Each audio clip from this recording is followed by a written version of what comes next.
À tout juste 100 ans, Achille Muller sait toujours se faire entendre.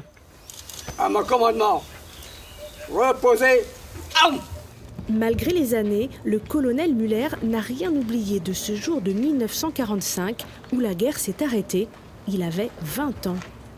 Je me souviens très bien du jour où fut signé l'armistice.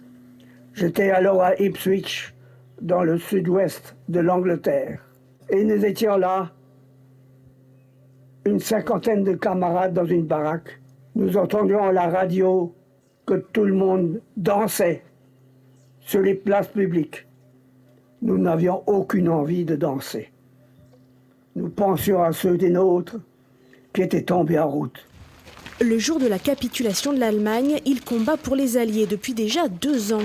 Achille Muller a quitté sa Moselle à 17 ans, traversé toute la France occupée à vélo, puis la frontière des Pyrénées pour gagner l'Espagne et enfin l'Angleterre, où il s'engage avec les forces britanniques. Je suis le seul à avoir traversé l'Espagne sans se faire prendre.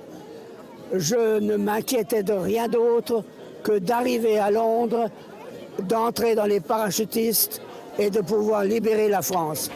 Et c'est bien ce qu'il fera en août 1944, parachuté en Bretagne, puis dans d'autres opérations, notamment aux Pays-Bas.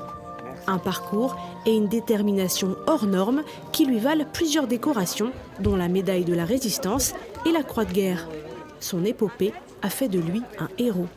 Le colonel Muller, en termes le plus simple, c'est une légende. C'est juste ça. C'est un des rares derniers héros de cette Seconde Guerre mondiale. Achille Muller, témoin bien vivant de l'histoire de la guerre, continue de porter son message de paix jusqu'aux plus jeunes.